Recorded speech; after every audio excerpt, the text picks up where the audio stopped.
UP के बदायूं में सड़क निर्माण में धांधली पर सवाल उठ रहे हैं। नई बनी सड़कों को लोग हाथ से उखाड़ दे रहे हैं, जिसका एक वीडियो वायरल हो रहा है। ये तस्वीर उत्तर प्रदेश के बदायूं की है, जहां पीडब्ल्यूडी के कराए गए सड़क निर्माण की गुणवत्ता पर सवाल उठे हैं। जर्जर सड़क के पुल, लेकिन कोई नदी में कूद नहीं। देश तक बेमौसम बारिश ने लोगों की परेशानियां बढ़ा दी है। उत्तर प्रदेश के चित्रकूट में पहली ही बारिश ने कहर बरपा दिया। बरदहा नदी उफान पर है और चमरौन्हा समेत कई गांवों का संपर्क टूट गया है। लोग सालों से इस नदी पर पुल की मांग कर रहे हैं, लेकिन अब तक सिर्फ वादे ही मिले हैं। बरसात शुरू होते ही बरदहा नदी में बाढ़ के हालात बन जाते हैं, जिससे लोगों का जीवन थम सा जाता है। इधर मध्य प्रदेश के रतलाम जिले में भी चौथे दिन बारिश जारी रही। जावरा नगर में जल जमाव ने एक बार फिर नगर प्रशासन की तैयारी पर सवाल खड़े कर दिए हैं। 2024 की बाढ़ की तस्वीरें आज भी लोगों के जहन में ताजा हैं और डर फिर से लौट आया है। स्थानीय लोग चिंतित हैं कि अगर बारिश यूं ही जारी रही तो हालात बेकाबू हो सकते हैं। बरसात की पहली बूंदों ने सिस्टम की तैयारियों की पोल खोल दी है। अब देखना होगा कि प्रशासन इस बार सिर्फ इंतजार करता है या वाकई कोई ठोस कदम उठाता है, ताकि राहत आफत में न बदले। उत्तराखंड में बरसात का कहर लगातार जारी है, लेकिन कुछ लोग अपनी जिंदगी को खतरे में डालने से बाज नहीं आ रहे। टनकपुर में एक ऐसा ही मामला सामने आया, जहां पर एक युवक ने उफनते नाले को पार करने की कोशिश की और फिर जो हुआ वो रोंगटे खड़े कर देने वाला था। ये तस्वीरें टनकपुर पूर्णागिरी मार्ग की हैं, जहां रविवार को एक बड़ा हादसा बाल बाल टल गया। खटीमा का रहने वाला तस्लीम अपने दोस्तों के साथ घूमने आया था, लेकिन जब रास्ते में किरोड़ा नाला उफान पर मिला तो उसने चेतावनियों को नजरअंदाज कर दिया और बाइक से नाले को पार करने की कोशिश की। तेज बहाव में युवक बाइक समेत बहने लगा और बीच धार में फंस गया। स्थानीय लोगों ने तुरंत पुलिस को सूचना दी। मौके पर एसडीआरएफ और पुलिस की टीम पहुंची और जोखिम भरे रेस्क्यू ऑपरेशन में युवक को सुरक्षित बाहर निकाल लिया। युवक की बाइक पानी में बह गई, लेकिन उसकी जान बच गई। सर, मेरा नाम तस्लीम है, मैं खटीमा से हूँ। यहाँ पानी एकदम आ गया था। एसडीआरएफ के लोगों ने बचाया मेरे को। बहुत बहुत धन्यवाद इन लोगों का। रेस्क्यू के दौरान एक और विक्षिप्त व्यक्ति भी उसी क्षेत्र में फंसा मिला, जिसे भी सतर्कता से बाहर निकाला गया। अगर एसडीआरएफ और पुलिस वक्त पर न पहुंचती तो ये लापरवाही एक और जान ले सकती थी। जिस बारिश का लोग बेसब्री से इंतजार कर रहे थे, वही बारिश अब लोगों के लिए मुसीबत बन गई है। पहले ही बरसात ने नगर निगम और प्रशासन की सारी तैयारियों की पोल खोल दी। तस्वीरें उत्तराखंड के रुड़की की है, जो साफ कर रही हैं कि प्रशासन ने मानसून से पहले सिर्फ कागजों पर तैयारियां की थी। जमीनी हकीकत ये है कि पहली ही बारिश ने शहर को पानी पानी कर दिया है। गली मोहल्लों से लेकर मुख्य सड़कों तक कई फीट पानी भर गया है। बारिश का पानी अब घरों के अंदर घुस चुका है। लोगों का सामान भीग गया है और जनजीवन पूरी तरह अस्त व्यस्त हो गया है। सबसे बड़ी परेशानी है वाहनों की।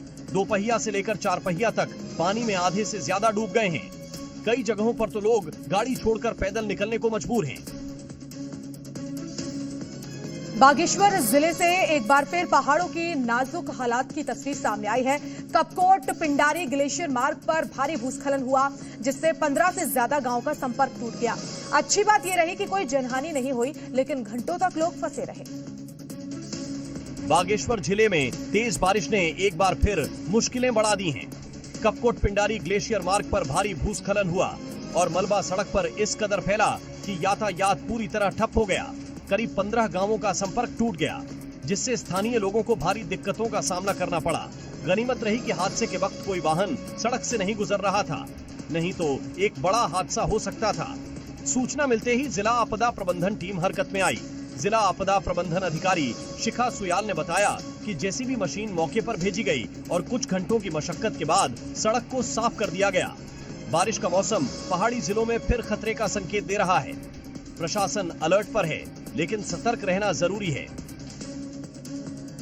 उत्तराखंड के खटीमा में कल मूसलाधार बारिश हुई, जिसने भीषण गर्मी से राहत तो दी, लेकिन साथ ही जनजीवन भी अस्त व्यस्त कर दिया। शहर की सड़कें और कॉलोनियां पानी में डूब गई। देखिए बारिश की ये दोहरी तस्वीर।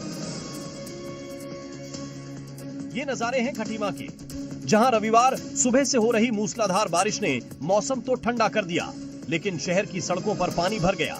मुख्य बाजार, स्टेशन रोड और कई कॉलोनियों में घुटनों तक पानी भर गया, जिससे लोगों को आने जाने में भारी दिक्कतों का सामना करना पड़ रहा है। स्थानीय निवासी और व्यापारी बताते हैं कि बारिश से राहत तो मिली, लेकिन नालियों की सफाई न होने से हर साल यही हाल होता है। जो बारिश हुई है और इस बारिश से खटीमा पूरा जलमग्न हो गया है। आज आप देखिए जैसे ये प्रेम टाकीज के पास, रोडवेज के पास, ये दुकानों के आगे पानी भर गया। अगर आधा घंटा बारिश और होती तो मेरे को लगता है कि शायद दुकानों के अंदर पानी भर जाता। जो लास्ट ईयर जो बारिश हुई थी, पूरे खटीमा शहर ने देखा था, पूरे स्टेट ने देखा था, जो हाल खटीमा का हुआ था, वही हाल आज फिर होने वाला है अगर बारिश नहीं रुकती है तो। मौसम विभाग के अनुसार मानसून फिलहाल सक्रिय है और बारिश अगले कुछ घंटों तक जारी रह सकती है। प्रशासन ने पानी निकासी के लिए पंप और सफाई व्यवस्था शुरू कर दी है, लेकिन लोगों का कहना है कि मानसून से पहले की तैयारियां अधूरी रहीं। राहत और परेशानियों के इस मेल के बीच सवाल उठता है, क्या हर साल यूं ही जलभराव के बीच गुजरता रहेगा मानसून? उत्तराखंड के चमोली में बारिश के बाद बद्रीनाथ धाम में अलकनंदा नदी का जलस्तर अचानक बढ़ गया। नदी का पानी तप्त कुंड के पास वराहशिला तक पहुंच गया और सुरक्षा के लिहाज से स्थानीय प्रशासन ने पर्यटकों को नदी किनारे न जाने की सलाह दी है। बद्रीनाथ धाम में एक बार फिर से अलकनंदा नदी का जलस्तर बढ़ गया है। मानसून से पहले ही यहां बारिश के बाद नदी का जलस्तर बढ़ने लगा है। ऐसे में मानसून में यहां जलस्तर और ज्यादा डरावना हो सकता है। शनिवार को नदी किनारे पानी का तेज बहाव देखा गया।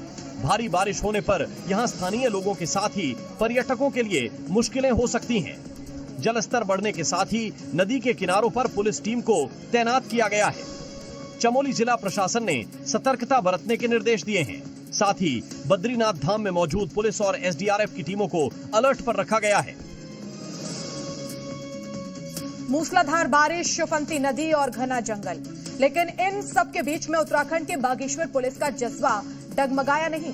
एक घायल युवक की जान बचाने के लिए पुलिस, एसडीआरएफ और फायर सर्विस की टीमों ने जो साहसिक अभियान चलाया वो मिसाल बन गया। शनिवार शाम सूचना मिली कि नामिक गांव के पास एक युवक गहरी खाई में गिर गया है। सूचना मिलते ही पुलिस और एसडीआरएफ की टीम अलर्ट मोड में आ गई। टीम वाहन से गोगिना गांव तक पहुंची, लेकिन वहां से 3 किलोमीटर घना जंगल था। बारिश और अंधेरे के बीच टॉर्च की रोशनी में टीम आगे बढ़ती गई। स्थानीय लोगों की मदद से नदी किनारे पहुंचा गया, जहां देखा गया कि एक घायल युवक दूसरे किनारे पर बैठा मदद के लिए पुकार रहा था। पुलिसकर्मी जान हथेली पर रखकर रस्सी के सहारे उफनती नदी पार की और युवक तक पहुंचे। युवक की पहचान 24 साल नेपाली युवक जितेंद्र दास के रूप में हुई, जो बीते 6 दिनों से बिना भोजन पानी वहीं फंसा था। रेस्क्यू के बाद पुलिस ने उसे खाना खिलाया और अस्पताल पहुंचाया। ये रेस्क्यू अभियान न सिर्फ पुलिस की हिम्मत का उदाहरण है, बल्कि इंसानियत की असल तस्वीर भी दिखाता है। बागेश्वर पुलिस सलाम के काबिल है। बारिश का दौर शुरू होते ही तबाही की तस्वीरें भी आने लगी हैं। ऐसी ही एक तस्वीर यूपी के पीलीभीत से आई है, जिसमें नहर का एक बड़ा हिस्सा टूटकर पानी में समा गया। अब डर इस बात का भी है कि पानी का ये दबाव कहीं यहाँ मौजूद पुल को न बहाकर अपने साथ ले जाए, जिसकी वजह से यहाँ मौजूद पूरे नहर प्रणाली को बड़ा नुकसान हो जाएगा। नहर और पुल को कनेक्ट करने वाला ये महत्वपूर्ण हिस्सा पानी में अब भी समा गया है। आने वाले दिनों में नहर के कौन कौन से हिस्से पानी में समाएंगे कोई नहीं जानता, क्योंकि ये सब अंग्रेजों के समय के बनाए गए माने जाते हैं।